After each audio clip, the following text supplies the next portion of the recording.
Hello everyone. Today's lecture is on structure, sign and play in the discourse of text by Derrida.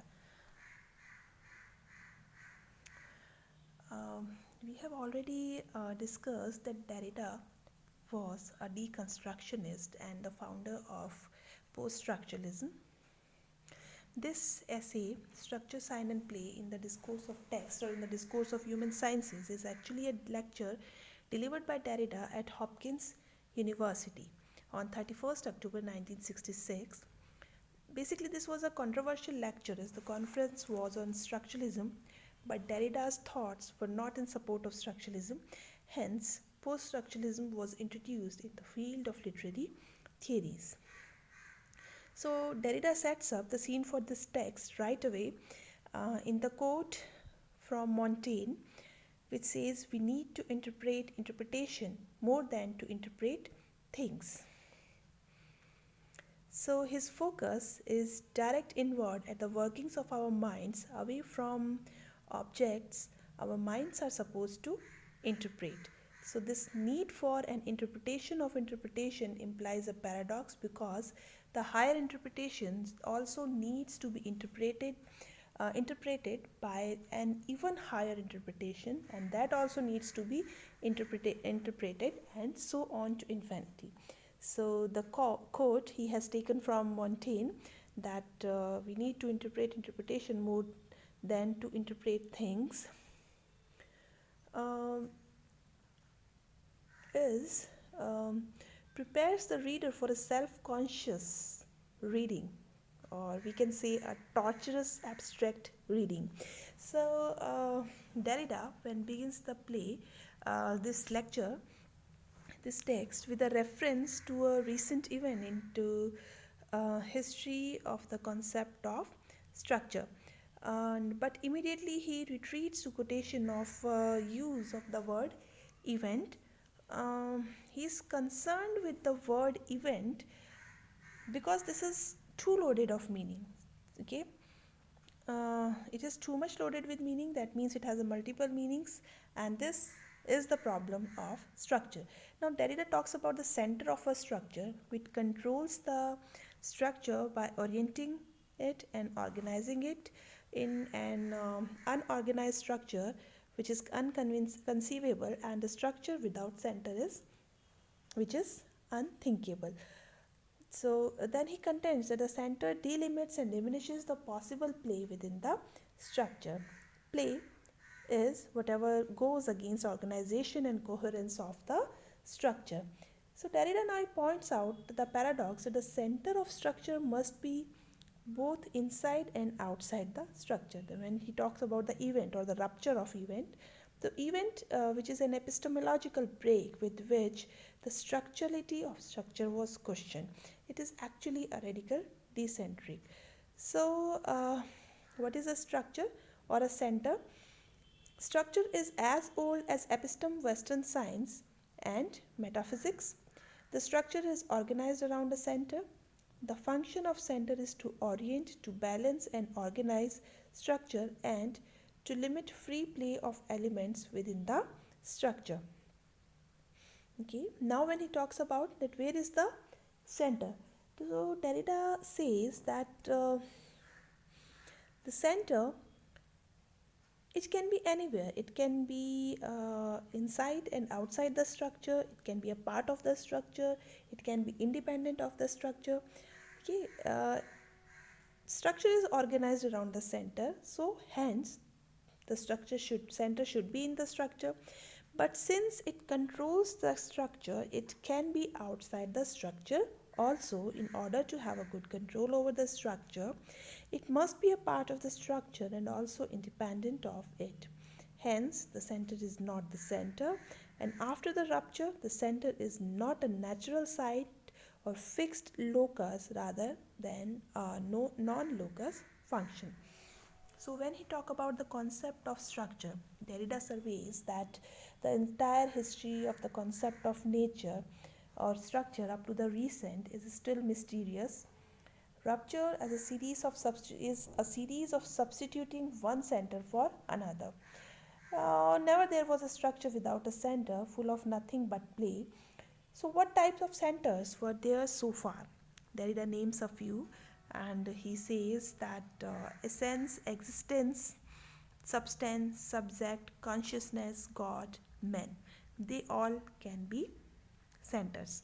The structure then is not just any structure,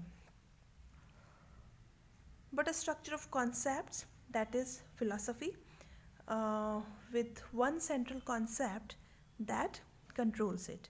According to Derrida, the event of the rupture occurred when there was a disruption in the series of substituting one center for another.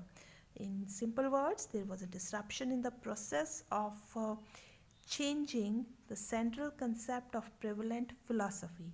And this disruption occurred when the very idea of structurality of the structure became the subject of somebody's thought. Maybe philosophers' thought was when they were rethinking the very notion of the center, and there was no new center to substitute the old one. So, however, according to Derrida, a center cannot substitute itself and cannot be repeated. The old center could not stay, and there was no new one. Then, for the first time in the history of structure, it was necessary to begin thinking that there was no center. Instead, an infinite number of signs substitution came into play. In the absence of a center, play finally had its chance. When there is not a center, you can play with the word, play with the structure. So, what does this play consist of? Derrida describes how once there was no center, language invaded the scene and everything became discourse. So, center, which Derrida calls the metaphysics, or according to Derrida, the metaphysics which is necessary to control the things, or which is necessary to have a very good control over everything, should be present as it is a part of philosophy. But now he describes that once there was no center, there was no need of metaphysics, language invaded the scene, and everything became discourse. So instead of structure of concepts, philosophy there was only a collection of signs and language. The signified became indistinguishable from the signifier, and the play became a play of signification. Signs, that is words, could have any meaning in a boundless, infinite play. What Ferdinand de Saussure said, that the concept of signifier and signified were which can be explained in simple words, that signifier is something, is the word, or is the um, let's say signifier is the concept which, or the word which is going to tell some meaning, and the meaning which has been said by the, which has been explained by the word is signified. Okay, so Derrida what wants to say, that when there is not a necessity of,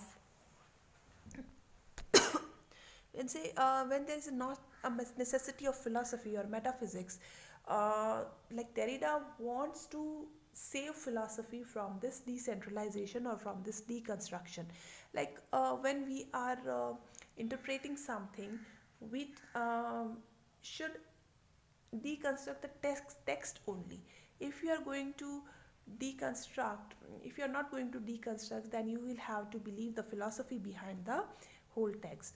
When you are talking about an apple, the example of apple, which let's say Sushar has given in his concept of signifier and signified, the apple is something.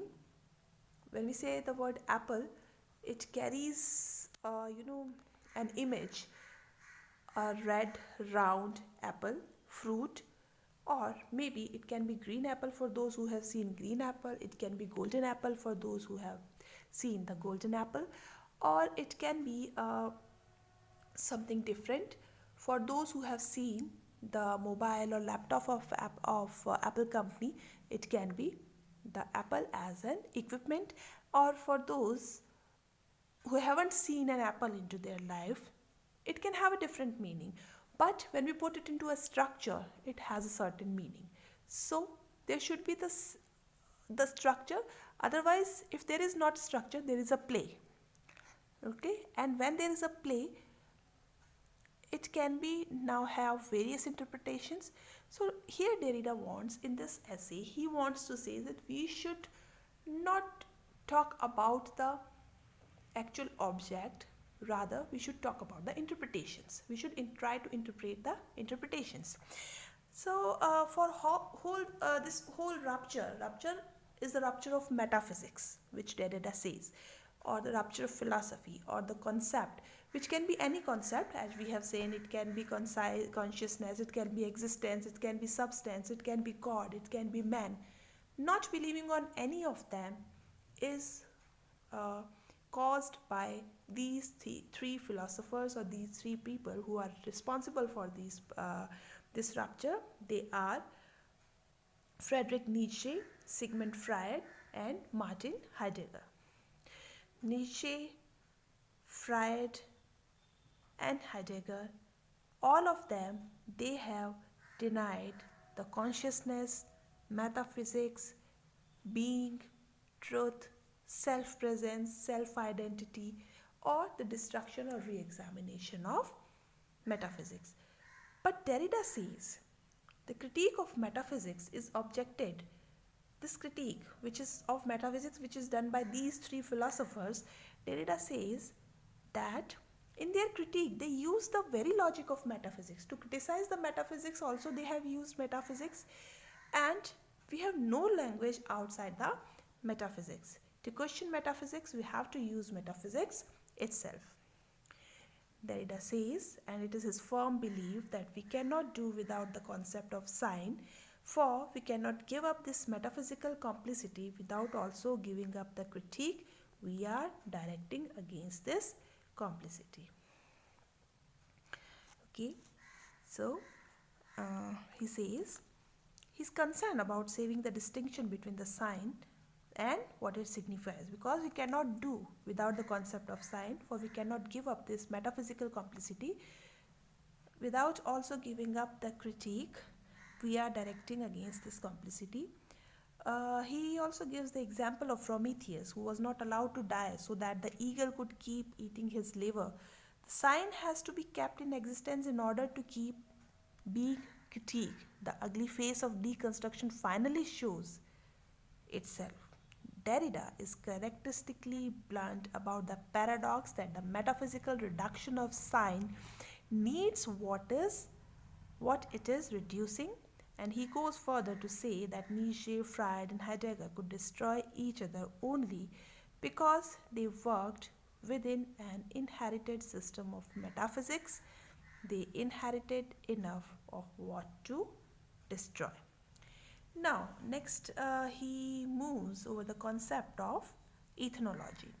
Now, he draws a parallel between history of ethnology and the history of concept of nature. Uh, Ethnology emerged as a science when European culture lost its ethnocentric notion of itself, when the central idea in Western culture, ethnocentrism, lost its control of Western culture, and the critique of European ethnocentrism coincided with the destruction of the inherited metaphysics by Nietzsche, Freud, and Heidegger. Ethnology is caught up in a similar paradox as the metaphysics of deconstruction. It depends on that which it seeks to destroy. It originated in Europe and uses European concepts, but it attempts to destroy the notion of European ethnocentrism. So there is no escaping paradox that the ethnologist accepts into his discourse the premises of ethnocentrism at the very moment when he denounces them. So, this deterministic conclusion should be sufficient to validate ethnology as a science, but Derrida defies this paradox and continues to write about ethnology. He says the Western culture has lost its control. And next, at this point, Derrida brings up the opposition between nature and culture. For this, he uses the ethnological writings of Claude Lévi-Strauss as an example. Now, this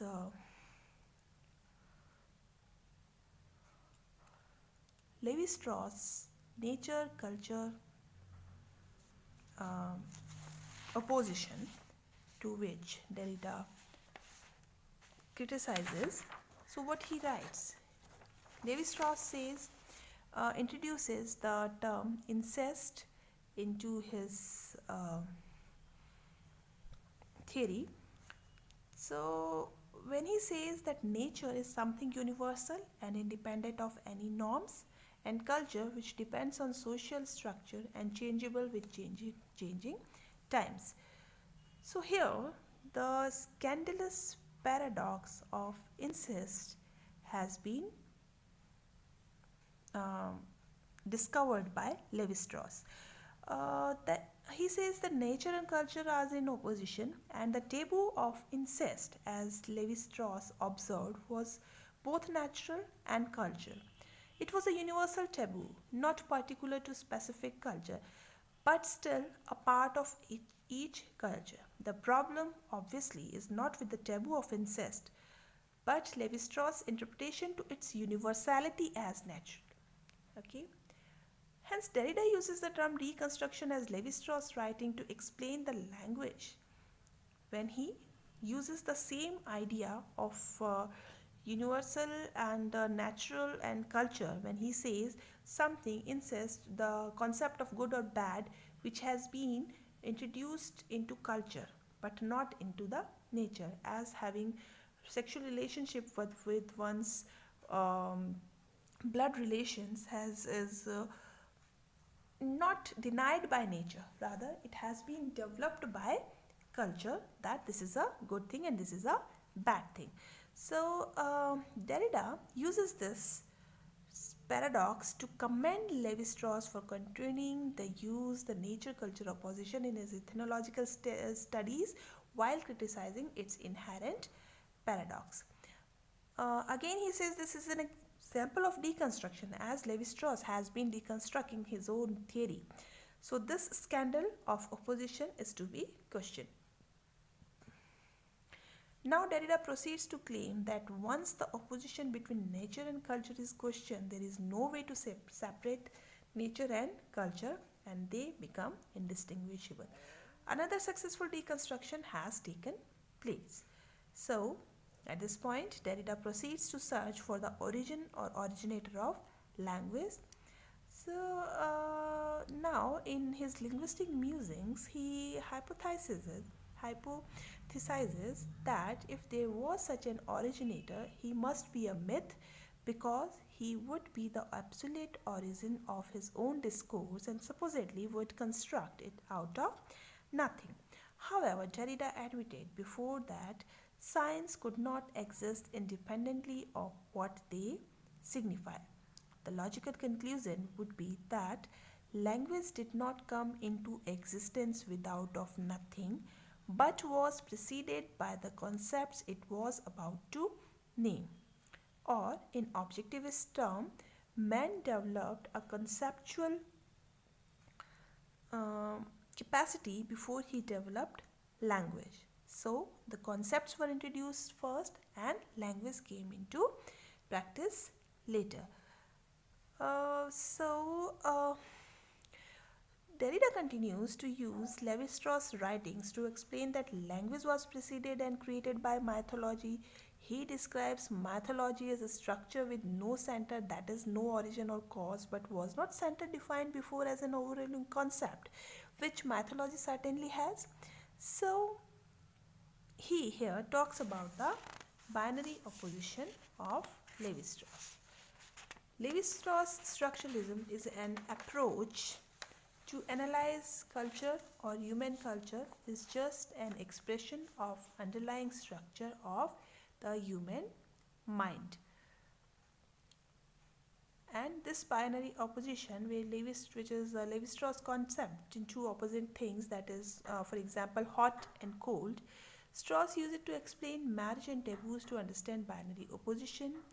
Human mind operates along lines of contrast, good, bad, up, down, light, dark. So languages are based on contrasts between sounds. Phonemes are arbitrary units of sounds as per the explanation of Levi-Strauss. So Derrida proceeds to deconstruct it, and he says the critique of he keep on criticizing Levi-Strauss ethnological theories. Levi-Strauss was criticized for not conducting an exhaustive inventory of, let's say, South American myths or South American mythology. He defended himself by claiming that a linguist can decipher a grammar only from a few sentences and does not need to collect all the sentences of a language. So Derrida obviously agrees with him. However, grammar and mythology are not analogous. Each myth is unique and can add more to study of mythology, whereas all the sentences in a language use the same grammar, so only a sample of sentence is needed for the study of grammar. However, uh, Derrida says that when Levi-Strauss studies grammar to prove that totalization is both useless and impossible, it is useless and impossible to encompass the totality of language in order to study its grammar. So, how the play remains the same here. Words can now have any meaning when you are not studying the grammar at its full. So finally, Derrida returns to the event of rupture, which was introduced in the beginning of essay after this whole linguistic and historical musings. And he says that appearance of a new structure of an original system always comes about, and this is the very condition of its structural specificity by a rupture with its past, its origin, and its cause. And Derrida says that he is still comfortable with the notion of historical events because the internal originality of structure compels a neutralization of time and history. The nascent structure must be independent of the event of a rupture that brought it about. One must set aside all the facts in order to recapture the specificity of a structure. The new structure, that is the new philosophy, must be purely abstract and free of the concrete realm. Events must be set aside too, but Derrida would have no reason to write this if there never was an event to rupture in the history of concept of structure. And he rejects the signified concept because a signifier which is replaced by signified does not signify anything, okay, which the concept is given by Saussure. The sign that takes shape of center is only a supplement or surplus, and play is disruption of presence.